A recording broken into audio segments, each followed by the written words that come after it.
सब जानते हैं, योग आध्यात्मिक, शारीरिक और मानसिक प्रथाओं का एक समूह है जिसकी उत्पत्ति प्राचीन भारत में ही हो गई थी। योग 7 प्रकार के होते हैं। इसमें से एक प्रकार है अष्टांग योग। अष्टांग योग वह होता है जो कि चित्त के अज्ञान रूपी प्रभाव को स्थिर कर ज्ञान रूपी प्रभाव के ओर ले जाए। अष्टांग योग में मन, शरीर, प्राण की शुद्धि और ईश्वर की प्राप्ति के लिए 8 तरह के योगों के बारे में बताया गया है। अष्टांग योग के 8 योगांगों में पहला अंग है यम, दूसरा अंग है नियम। नियम के 5 प्रकार है जो कि निज से ही संबंधित है, यानी निजी, हमारे निजी उससे संबंधित है। 5 प्रकार के हैं जो कि निज से संबंधित है। इसमें ऐसे कर्मों के बारे में बताया गया है जो हमें खुद की शुद्धि के लिए करने होते हैं। नियम के 5 प्रकार है सोच, संतोष, तप, स्वाध्याय और ईश्वर प्रणिधान। पहला नियम सोच। यहाँ सोच का मतलब मन और शरीर की पवित्रता से होता है, यानी सिर्फ शरीर को साफ रखना ही सोच नहीं है बल्कि मन से गलत भावना को निकालना भी सोच है।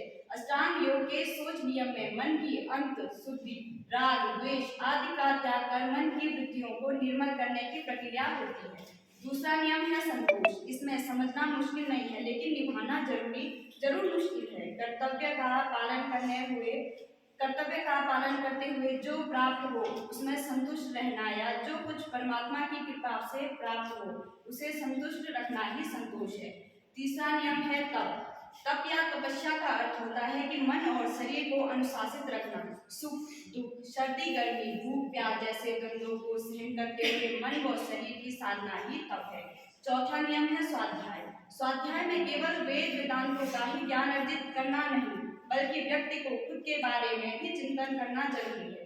स्वयं का अध्ययन करना चाहिए क्योंकि हम खुद से भी सुधार कर सके।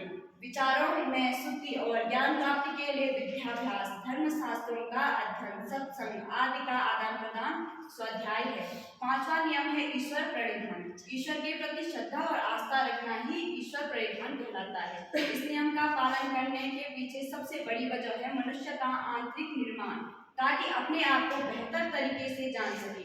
मन, वाणी, कर्म से ईश्वर की भक्ति के साथ उसमें नाम, रूप, गुण, लीला आदि का ईश्वर कीर्तन, मनन करने जैसे समस्त कर्म ही ईश्वर प्रणिधान है। योग के हमारे जीवन में बहुत महत्व है। योग से न केवल व्यक्ति का तनाव दूर होता है बल्कि मन और मस्तिष्क को भी शांति मिलती है। योग बहुत ही लाभकारी है।